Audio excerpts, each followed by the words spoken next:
You're listening to the Mind Your Business podcast, episode number 90. Today, we're talking all about how to crack the six-figure code. So, stay tuned. Hi, I'm James Wedmore, and I've built a seven-figure internet business that offers the financial freedom to do what I want, when I want.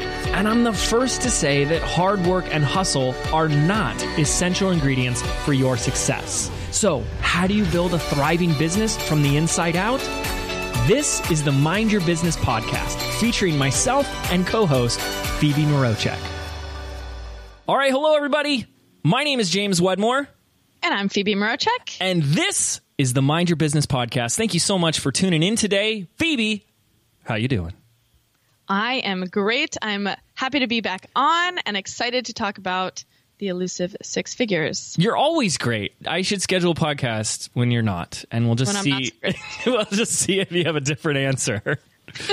I feel like I've been trained to always be like, I'm great. I'm not just good, but I'm always great. So I'm glad you asked, James. Today sucks, but if I'm being honest with you, it's awful. Next time. It's okay to have a bad day. I think we all have bad days, but good practice would be to not record on a bad day. That's true. That's always a good rule of thumb there. So what's new since last time we recorded? What's new? Well, we talked about the speech that I was going to give. I had my first keynote speech, yes. Which went really well. It was very nerve-wracking.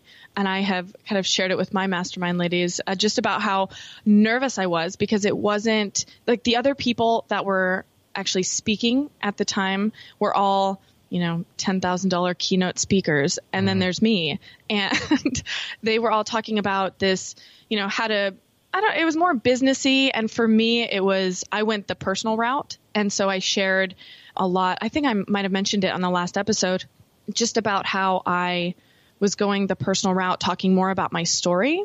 And I kind of figured I wasn't going to try to compete with the other speakers for being the most articulate or, the most businessy and having the most amount of business like gems and nuggets and all that stuff. And so I went the personal route and I feel like it really paid off.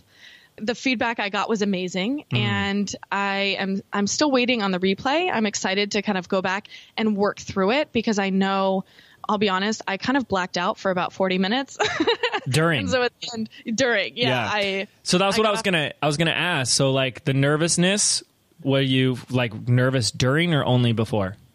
Only before. Yeah. And then afterwards, I sat down at the table and I was like, I don't actually remember anything I just said. I think that is very common. I don't like speaking because I turn into a bit of a nervous wreck for the 2 days before, and I'll spend a whole week preparing for that one moment that, yes, you kind of black out. But that's why I think that's a really good sign. And I know we've talked about this on previous episodes where like the fear is there. I'm really scared. I'm nervous. I'm shaking. I'm sweating. Oh my gosh. I'm going to you can hear it in my voice. My hands are trembling. Like literally my hands would tremble. I couldn't hold anything like a piece of paper. You'd see it shaking. And then you'd go on. They say your name. The applause starts and like it all goes away. And I feel like that's with everything. The fear is only there leading up to the moment, not during, especially when you're doing something like that, like performing or, sharing one of your gifts or your story. And I just think that's awesome.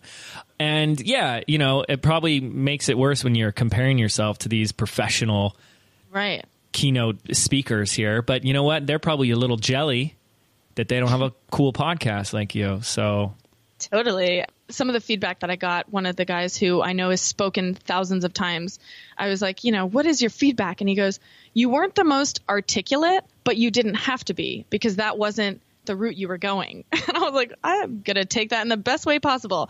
And he's like, you were just so vulnerable. There was a moment where like I almost cracked and, I got a huge lump in my throat. And I do remember that feeling of like, don't cry. I got this together and it's fine. And I just kind of continued. And the way that I went into the speech itself was my job is just to stand up there, to get on stage and just to share openly about what I know. Yep. And when I came in with that attitude and that mentality, I couldn't help but succeed. There was no other way for me to do it. So it was a great experience. Lots of lessons. Articulate schmiculate, you know? Exactly. That's like, I don't even like that feedback. Like, I'd be like, F you, man. Like, when someone's like sharing their life with you, you don't be like, you could have shared that a little bit more articulately with me. I mean, I don't know because I don't know what I sounded like, but that's why you're waiting for the replay, because you literally do not remember what happened up there. Exactly. Yeah, I've been there. And then there's moments when you do, and you're like, oh man, I'm not doing really well up here. I've had those moments. I'm like, I want to go back to blacking out during this whole thing. That's why I don't speak that much. But do you feel like you have a calling for this? Like, do you feel like you want to do more, less, every once in a while? What? I loved it. Yeah. I have to say, when I got off stage, there was a moment when my microphone was still on. It was a little embarrassing. And I was stepping off stage and I go, whew, I'm sweating. Oh, yes. I was like, whoops. That is amazing. That was articulate. It was pretty awesome. So I had a few comments about that. But you want to do more.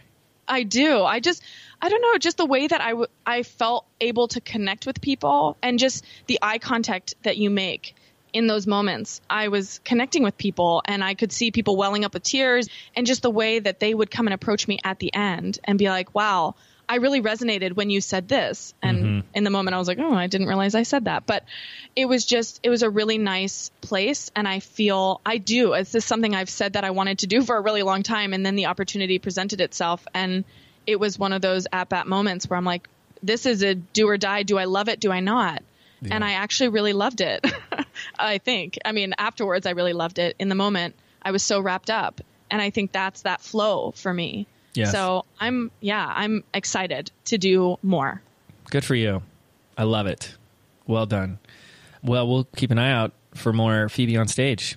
Well, actually, now that you mention it, I have got my next event already lined up that I'm hosting and speaking at the end of June in London. It's called Limitless London. There's the alliteration for you. So here is a quick sneak peek of what you can expect. Are you a female entrepreneur or business owner looking to build or refine your next six-figure funnel? Are you feeling overwhelmed and struggling with the mindset and strategy of putting all the pieces together?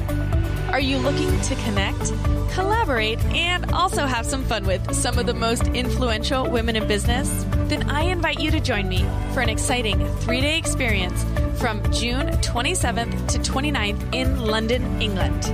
You'll leave this event with a clear structure and strategy for your next funnel or promotion. We're going to break it all down into actionable steps and set you up with the right plan and resources to finish the year off strong. This intimate event is application only and space is limited. To learn more, just visit mindyourbusinesspodcast.com/London. We've got only a few spaces left, so be sure to get your application in before the April 21st deadline. That's this Friday. Thank you so much, and I hope to see you in beautiful London, England. On today's episode, we're going to talk about something that I feel like people ask us a lot about. I know I get asked a lot inside the BBD, Business by Design community. I know it's something that is on a lot of people's minds.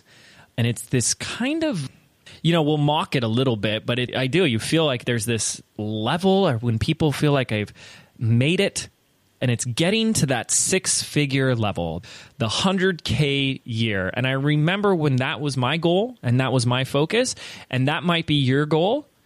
And what we want to do today is break down. We're going to kind of tackle this from 4 different angles. How to do that. If you're one of our listeners that are like, I already did that, show me something new. Well, what we're going to hand you here is the framework and structure for creating like annual goals, right? Plan for your year and for your quarters, that it's really irrelevant what your goal is. This is going to give you a lot more structure to get there. But we're tailoring it to those that are looking to get to that 6-figure level. Phoebe, do you agree? Do you feel like that's, I don't know, there's some sort of badge of honor, or like it means something? And what does it mean? Why is that? I definitely agree. I think that it's almost like, the cool kids club, or like, And I don't know why that is, but I think it's a marker where, it just sounds a little bit more glamorous than everything else. And it's funny, I was having a conversation recently with a friend, and I was talking about, helping people grow 6-figure businesses. And she is not in the entrepreneurial space, and was like, that's a lot of money. And I'm like, yeah. And I didn't even think about it, because I know so many people that make way more than that, and I was like, yeah. And she goes, I could never make that in my corporate job. And that put so much in perspective for me. That was like, yes, this is, not just a badge of honor, and not just a, kind of a sticker that you get to wear in all the Facebook forums and all this stuff, but yeah. You actually, you have a bigger platform. And so once you kind of hit that level, you can, it's like a PhD or an MD. It's like a letter at the end of your name that now makes you an authority. And that's kind of why I think people want to get there, when really they need to realize that they already are an authority. And it's just getting, breaking down, like we're going to talk about in this episode, breaking that down and making it so much more digestible and manageable and understandable, and seem a lot less scary. Less scary, less intimidating. I think another thing too is that I think it's at that level where it's like kind of like the worst is over. Right? Like if you've ever gone through that slightly scary, uncomfortable, free fall roller coaster of like, I don't know if we're going to, make expenses this month, or what are we going to do next month? I do feel like for most businesses, especially the type of businesses that Phoebe and I run, there's like a lot more space and certainty, and the ability, you can easily, comfortably hire the right type of assistant or people to help you at that level. And that just catapults you even more. I think it's a good goal for people to shoot for, or instead of goal, I like to say a good game to create is having a 6-figure year. And even though this is coming out in almost the middle of the year, it doesn't matter. You can make a lot happen, right? You've heard this phrase before. I love that we tend to overestimate what we can do in a day and underestimate what we can accomplish in a year or 7 or 8 months. And I see evidence of that every single day in my business, in my life. In fact, the last thing we'll say before we jump into these 4 powerful things that we want to give you, the biggest thing, we had a team meeting bright and early Monday morning. It started off right. And like the biggest thing that I was just like so surprised and overwhelmed with gratitude and just like so amazed and impressed is the speed of implementation in which my team is running today, where back in February, we set some dates for our launch and some projects. And I was laughing. I was like, you guys are crazy. That's not enough time. Please don't do that to me. Don't do that to the team. You're going to make them run like chickens with their heads cut off. And, my wife put her foot down and got her way. And sure enough, those dates have come. We hit those deadlines, and there was no long days. There was no stress. There was no panic. There was no urgency. And so it's just like, I feel like you get to that 6-figure level, and it's a lot more of this like expansiveness that does open up. Something we always want to encourage and invite you, like the siren just, singing our song of like, get to this place where it's no longer a place of survival and coming from fear and urgency, but rather this like expansiveness of opportunity and what is possible. And this is a good game to shoot for. So I always liken it to swimming. When you're thrown in the deep end or you're learning how to swim, you're doggy paddling and you're frantic and you're panicking. And so you're trying to just stay afloat and trying to learn the skills. But once you actually learn the strokes and you're able to swim, then you go for speed. And so that's, when I look at getting to the 6-figure mark, it's like, yeah, you're a little bit frantic, you're doggy paddling to 6 figures. And once you get there, it's like, it's almost this streamline. And now you get to refine all of your processes and refine your team members and kind of get quicker as you go. And so I think that was a really good example that you're using to kind of drive home my point of the swimming. Yeah. I try to use surfing as all my analogies now, but I like swimming. That's good. I could say it's, the same thing. You're paddling hard and, well, first few months of me just trying to stand up on a surfboard sounded about the same. But anyways, so like, listen, we've got episodes on visualizing, manifesting, creating more abundance in your life. And we effing love that stuff because it works. But I don't think it's like a tool. And you have a tool like a hammer. A hammer can do some great things. It can also do some bad things. But you have a tool without a plan or a blueprint, and you're not going to get the result. And so when someone sits there and says like, yeah, you just write down on a piece of paper your goal. So, okay, I'm going to write down 100,000. I remember doing this. And you've done this before, right? Mm-hmm, definitely. And the thing is like, that's awesome. Like, I'm visualizing, I got this and whatever. And you start, I remember this, blasting that. You know what my first number was? It was 7,000 a month. And I would put that, and this is when I was living with my parents, I would put that inside the cabinet, the medicine cabinet in the bathroom. I put it in my wallet. I put it on my bulletin board. I put it on my computer, the big iMac, put it everywhere. And you know where my brain would go? Every time I saw it, I was like, yeah, 7,000, but how the F am I going to do that? And that's where our brains start to go. And if you can start to spot this, I think it's super powerful. I've talked about this a little bit before. I've talked about it with coaching clients before. You hear it when you hear other people talking about what they want. It's like the moment step one, you identify what you want. So over here, it's like 100,000. And then step two, you start going, well, how am I going to do that? And if you don't immediately have an answer to that question, it's like step three, you just talk yourself out of it. And you say, it's not going to happen. It's not possible because I don't know how. And I love staying in the uncertainty and the uncertainty of unknowing and not knowing and being okay with not knowing the answer. But a lot of people don't. And when you look at that number, and all it is a number with a giant question mark of how the F am I supposed to do that, it immediately becomes a breakdown. And I think it's just as bad if you didn't write anything down.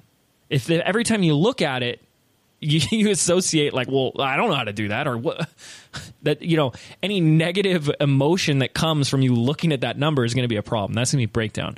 And so I think that's the first reason why this is so important. Like, yes, the visualizations, yes, the affirmations, the manifesting, all that. But where's the plan? Where's the structure? And we want to give that to you. And the first piece that we want to do is we want to break it down. Break it down so that number doesn't seem daunting. Just like your friend, when you talk to your friend about this, oh my gosh, 100,000 seems like a lot of money. Well, when it's really intimidating, it's like standing at the base of a mountain and looking up going, how am I ever going to get up there? And so the first thing we want to do is literally break it into 4 quarters. So you realize that $100,000 is $25,000 a quarter. And if you break it down even further, that's $8,300 a month. Break it down even further, it's about $2,000 a week, and it's less than $300 a day. And it starts to lighten it a little bit, right? I think even when we just did that math, it was, for me, that is something that I used to do, and I haven't done that in so long, to actually break it down per day. And when you look at, I know we have a lot of examples of how you can actually make that, but just to see $297 a day will get you to this $100,000 goal is just really, for me, it is just so manageable. And you're like, oh, right, that's not that much money. Okay, now let's move on, and now I think we have to kind of train ourselves to flex those muscles, those uncertainty muscles, and until we can get to a place of, yep, I am comfortable in the uncomfortable. I understand that I might not know how this works and how I'm going to get there, focus on the what and not the how. But until we're able to get to that place, that's why I think this process is so important. Well, I want to sit here on this $297 a day thing. As the business owner, the entrepreneur, you have to think differently anyways. That's why there's a whole podcast around this, because it's, there's so much inner work that you have to do, like so much personal development. The entrepreneurship itself is the ultimate personal development course, really. But here you are, you wake up in the morning, and if your goal was to do $297 a day, in reality, kind of, theoretically, you have to work on, if you had 8 hours, in a day, you have to work on activities that are worth $38 an hour or more for 8 hours. That's where I think the first breakdown comes in. And if you started documenting your day and your activities and where you focus your time when you're working, Look, I'm all about doing things that, like surfing, relaxing, doing absolutely nothing. I'm talking about when you actually open up that laptop and clock time. Are you doing activities that are of at least $38 in value per hour or less? In other words, are you spending 2 hours trying to do something that someone like a virtual assistant, let's not even get into overseas virtual assistants for a couple dollars an hour, but even just someone for $15 to $20 an hour could do for you, $10 an hour. And this is where I feel is like the first thing. And I know that's tough. This is why it's tough, because you're saying, but James, I'm trying to get to six figures, but I'm not there yet, so I can't afford it. And then I just like to come back and say, you can't afford it because you're spending your time in these activities that are actually costing you money. It's tough, but it's something to look at, and it's a side activity piece of homework for you, is just document what you do, each activity, and how long you did it for, and is this a $10 an hour, $100 an hour, $1,000, or $10,000 activity? Super, super powerful. Okay, so what we want to get you to focus on is 4 quarters, or 1 quarter at a time, which is $25,000. So now we've broken the goal, your goal, into a $25,000 quarter. Obviously, if it's another revenue number, just divide by 4. Okay, and now what we want to do is, what I'm a huge fan of, my second favorite word is leverage. So we want to use leveraged offers to get you to that 25K. Okay, what we want to do is show you some examples / scenarios on how to make this happen, how to hit this goal. And I cannot tell you, I do this with my team. We did it today, and which partly inspired this, but we do this all the time, and it's so important because here's what I think people are doing. They're coming up with an idea for a product that they came up with. They're asking a question, number 2, how much do you think people will pay for this? They underprice it, and then they get to work on it, and they never really sat there and said, well, wait a second, like, what is my goal? Like, how much revenue do I want to generate from this? And now how many units is it going to take? Like, how many am I going to sell? And when it's something like a $19 ebook, we're talking about over 5,000 copies in a year to get to 6 figures, right? So that's not really a well thought out plan. So we always like to start with, begin with the end in mind, Stephen Covey, and work backwards. So here's some scenarios. The first thing is if you decided to create, or perhaps you already have, a monthly membership program. People pay you monthly. If I'm Stu McLaren, great friend of mine. He's the founder of Tribe. He is the membership magician. He doesn't call him that. I call him that. He should. He should. Hey, alliteration, right?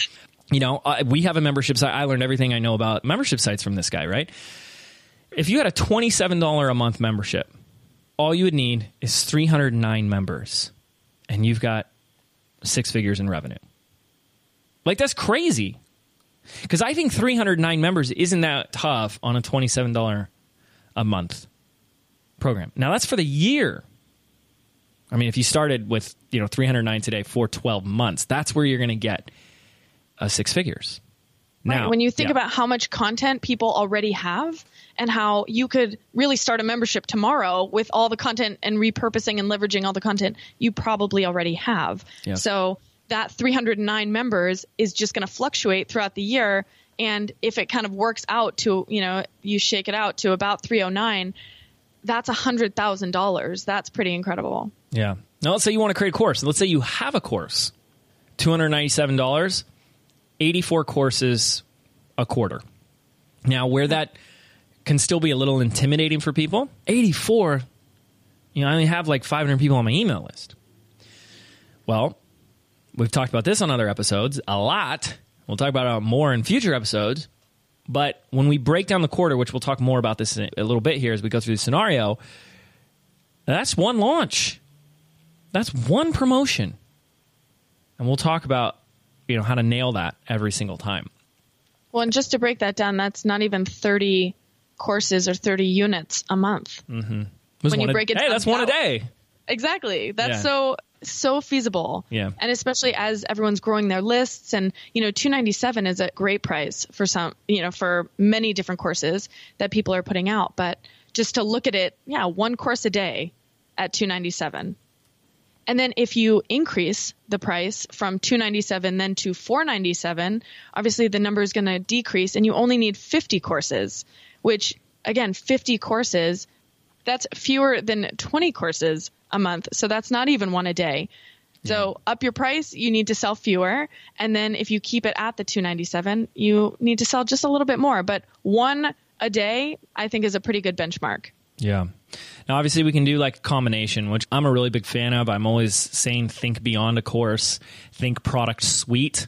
You get to serve your audience in multiple ways. The easiest way, by the way, to make additional sales and purchases is to pass customers and buyers. But so you can do a combination. You know, let's say you have a $97 course and a $497 course. You could do a promotion or a launch for both of those in one quarter and any variation of it. You know, I could sell 100 units of the 97, and I could sell 30 of the 497. I mean, you get to play with these numbers. And the point here is to show you, like, when we really start to break it down, you get into a practical / possible plan.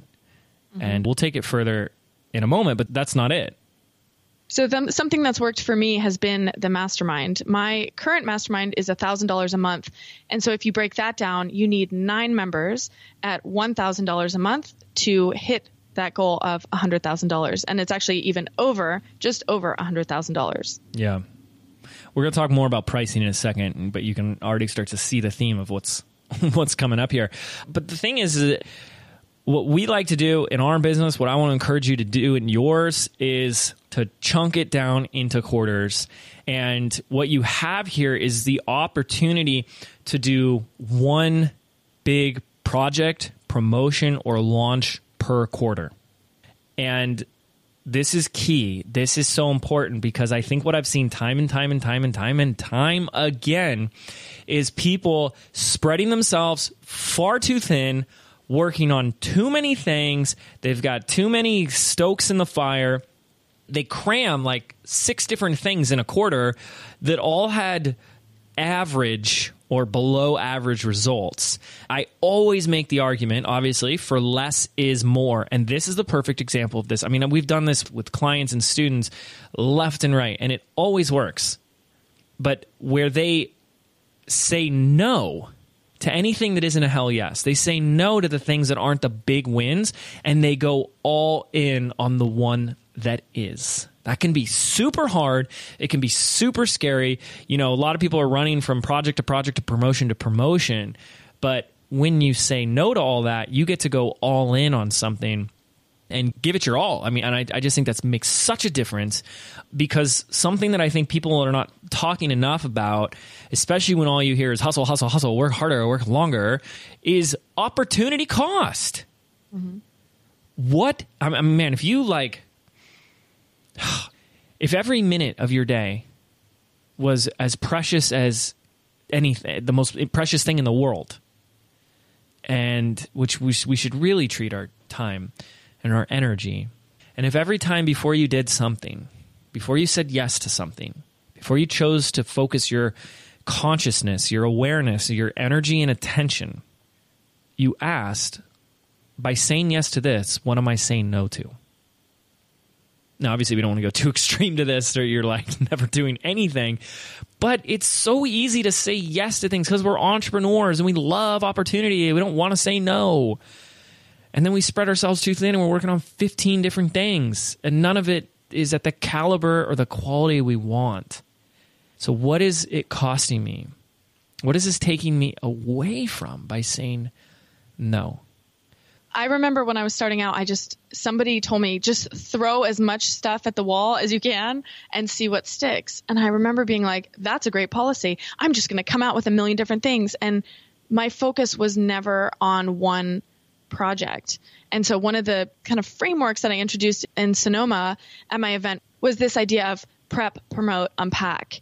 And if that's one quarter, how long? So let's say you have 1 month that you're prepping, 1 month that you're promoting, and 1 month that you're unpacking, because I think people miss that huge opportunity to really unpack what happened and to figure out how you're going to make this how you're going to improve it in the future. And so, I mean, we could talk for hours about that, but if you look at it that way and just kind of break it down. And so for those women, they were like, oh, that's really helpful because now I have permission to really take the time that it needs to put all my energy in this basket and really give it the attention that it deserves. And then from there, you can move on. And whether that's another project or a revised version of the current project, whatever that looks like, it's just a good framework to, wrap your brain around so that when all your eggs are in this basket, put all your energy towards that as opposed to spreading yourself super thin. Yeah. And I always say that what separates the amateurs from the seasoned professionals is the professionals take the time and they unpack, they do the debrief, and then they take action on that debrief. And this is deserving of another episode. I see this far too much, and the only way, it's so hard to see, but I believe that I can see it because it's something that I've struggled with for so long, and it's this. I see so many entrepreneurs that have started to get momentum, and you can see their rise, you can see their growth, you can see all of that, and then they add all this workload in front of them. Like they create another course, or they redo their course, or they do it a different way, or they try this new thing, or they redo the sales page, or they redo the branding, the logo. Instead of just going with what already worked and just now scaling to reach more people, they keep adding on to it or redoing it or trying to make it better. I'm all about improving and perfecting, but there is this fine line between that and this subtle, super subtle ninja sabotage, self-sabotage, where as the money comes in, we almost feel guilty that it's like coming in too easy. And so we, in some way, deep down, those wonderful core beliefs of ours are saying, you don't deserve this without the work. Well, I didn't see the work or the effort. Do you really deserve this? And so they get to work. And it's so deserving of its own episode, but it's so important for those that are maybe already dealing with it or about to do your first launch to keep an eye out for it because it's real and it's there. And one thing I've always had to remind myself is like, of course, the second time you launch something, you don't have to recreate the product from scratch. You don't have to start it over. And it's going to be less effort and more yield. But where you're getting the revenue from is not from work or effort. You need to cut that cord of attachment from effort to money and realize that it's the value that you're putting out there and the experience and the wisdom and your unique insights that are attributing to that value, not how hard you worked on the program.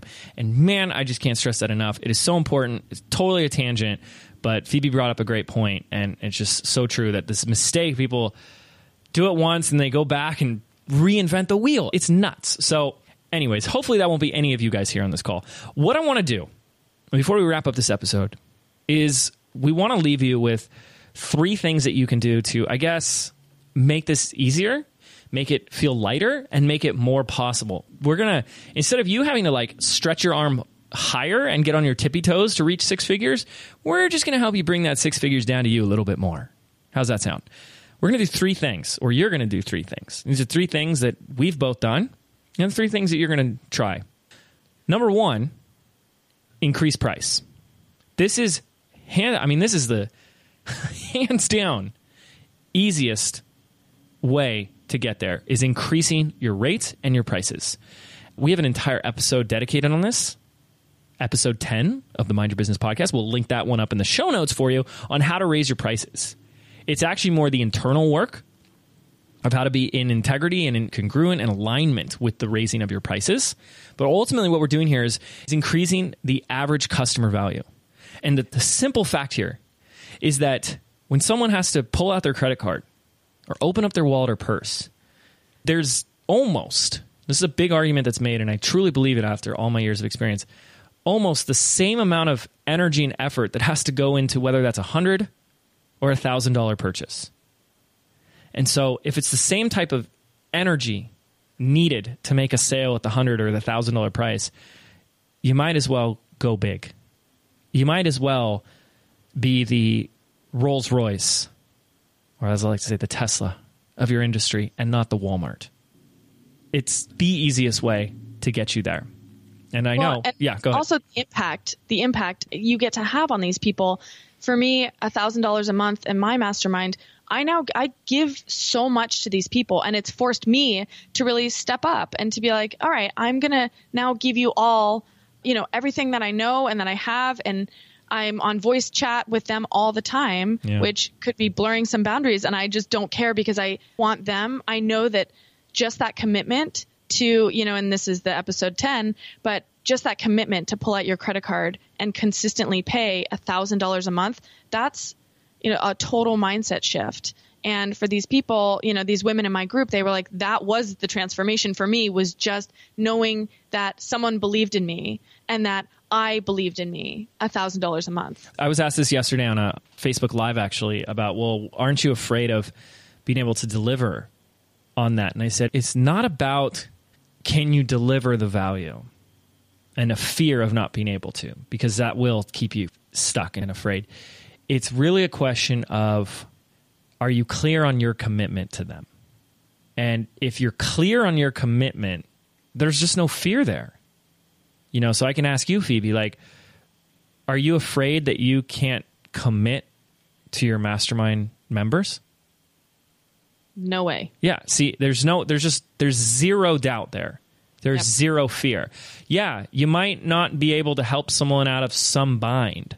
You might not be able to, they might come to you and say, like, I want to 10x my revenue this year. And you may not be able to help them, and maybe you are, but the difference is the commitment to helping them. Mm-hmm. I'm there for you. And you know what? If I don't know the answer, if I can't help you, well, I'll find someone who can, or I'll connect you with someone, or we'll figure it out. Right. And it's the commitment that makes the difference. It's so much, because people, when you hear enough of our episodes, you realize you got all the answers you already need inside of you. You're just sometimes not receiving them. And so a great coach, a great teacher is not there to give you all the answers, because that robs the student of the lesson. So you're there to support them in getting their own clarity and creating their own breakthroughs and getting their own lessons, not having all the answers. Yeah, and in being okay with whatever that morphs into. I feel like I had no idea that what my group was going to morph into, and I was betting on myself, because that's, when I put that out there, I was like, I have all the faith and confidence in myself that whatever is thrown at me, I can deal with, but I'm not going to put the energy towards like, oh my gosh, what if something goes wrong? I'm like, what is going to happen when everything goes right? And that was such a shift for me in my confidence and just in my ability to deliver on my commitment and my responsibility to them and really fine tune that. So I am such a mastermind supporter. Maniac? Yeah. Yes. We got to use alliterations here at Phoebe. Mastermind maniac. Well, mine's the momentum mastermind. So I'm all about the alliteration. Yeah. All about the alliteration. There's how you find any course name right there. Just use an alliteration. So let's move on. We could talk about this forever, but first one was increase price. The second one is increase eyeballs. This is a big one, but we're only going to talk about it for a second. It's pretty simple though, right? You've heard us say this before. You want to make more money, solve bigger problems, that's when you increase the price, you're solving a bigger problem, and reach more people. That's what we're talking about here. You get more people to see your product. You get more people to see your sales page. You get more people on your email list. You get more people to go through your launch, your funnel, your webinar, your challenge, whatever. You're going to get more customers. Okay. And this is where knowing thy numbers comes in. I'm not a numbers guy, James. I don't like the left brain stuff. There's very few numbers that you need to know. And when you know them inside and out, it's the difference between flying blind and seeing clearly now. Or I can see clearly. Okay. We won't torture you with my singing. We can edit that part out. I can see clearly now. Here's the numbers. First of all, your earnings per lead. If you had 100 people see your promotion and you made $100, well, you got a $1 earning per lead. It's total revenue divided by total people that saw your stuff. When you know your earnings per lead, you know how much a lead or subscriber is worth to you. When you know that, you know how much you can pay to acquire new leads. And that is it. And when you unlock those two numbers, earnings per lead and cost per lead, it's like having the best investment on the planet, right? If I know that a lead, an earnings per lead for me is worth $40, and I can spend $5 to get a new one on Facebook, then I know I have a $35 profit margin. And when you know those two numbers, you have so much more confidence in the growth and the scale. And I see so many people who are afraid to run Facebook ads, and then they want us to give us the mindset coaching for spending more on Facebook ads. It's like, look, I'll give you all the mindset in the world, but if you got a blindfold on, it doesn't matter what I say to you, you still can't see. So you got to have the clarity, and you got to by having these numbers. That takes the blindfold off. That gives you the clarity. You got to know how much a lead is worth to you, so you know how much you can spend. Plain and simple. But James, I've never done anything like this before, so I have no idea. I know. You got to take a little leap of faith. You got to take a little bit of, proactiveness to get something out there to get those numbers. Because the quicker you get those numbers, the quicker you can scale and grow, the quicker you can increase those eyeballs. That's number 2. Increase your price, increase your eyeballs. Number 3, increase your offers. The number of offers, I told you guys this before, easiest way to make more sales is from existing customers. People that are fans of you are going to be fans for life. And the moment we can realize that we can create a product suite, what we call the Ascension model, you can serve the same customer in multiple ways, and you can serve different customers in multiple ways. So you can have a course, you can have a membership site, you can have one-on-one coaching. You can have a mastermind, virtual or in person. It could be short-term or long-term. You can have group coaching, virtual or in person, or a combination of both. You can do a workshop. You could offer a done-for-you service or solution. You could do an event. The opportunities are endless here. But what really got me excited to do this is, to share this is, I have to share one of she was my 1, 2, 3, like my third coaching client that I took on when I started teaching all this stuff. And this is back 2015. And so this is Lisa Keeker, and she attended a workshop that I did teaching how to launch an online course. She had 0 fans, 0 list. I don't think she had a website. She didn't have a fan page, that's for sure. She had to create a fan page. And she says, okay, I'm going to sell this $2,000 program called the Client Cure. So Lisa has several yoga and Pilates studios out where she lives. And they do amazingly well. So other Pilates studio owners were like, how do you do it? So she created a course on how to do it. And she comes back to me less than 2 months after this workshop. She says, James, I did what you said. I did my launch, and I made $16,000 in sales. I was like, that's amazing. So we went to work together. I was like, yeah, I'll help you. So she does $101,000 on her next launch. And then her very next one, she had a goal of hitting $300,000, and she only hit $150,000. And she was a little bummed.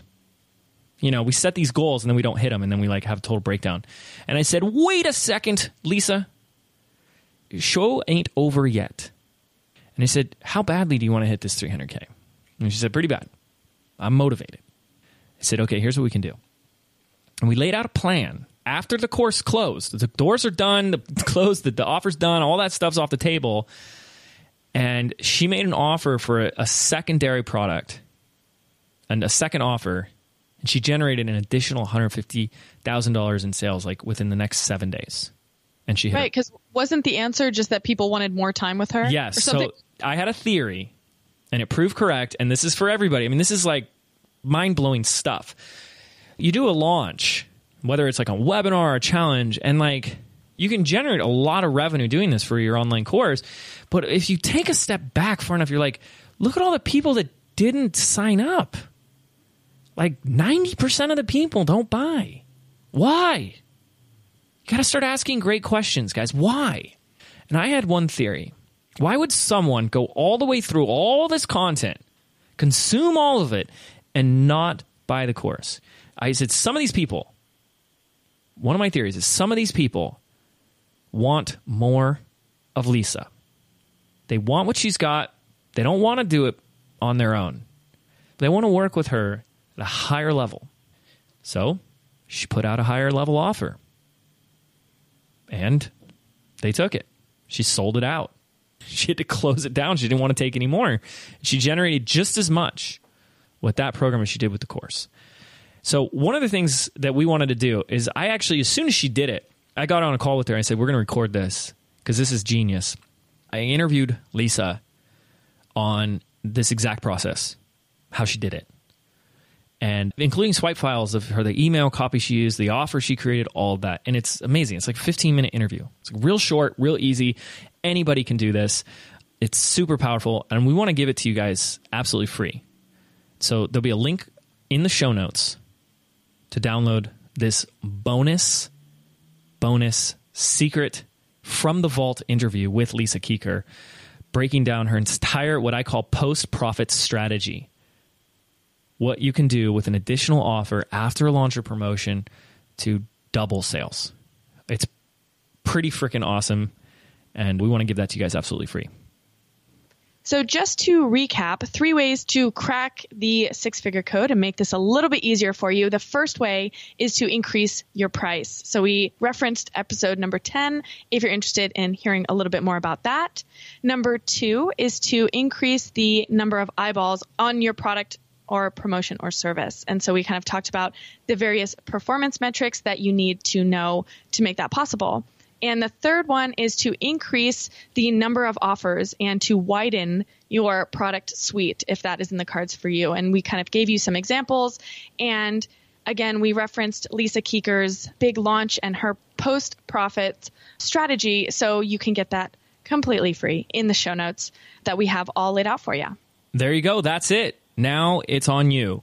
Set that goal, whether it's to hit 100,000, maybe it's 111, 111, 111,000. Maybe it's 1 million. Maybe it's 10 million.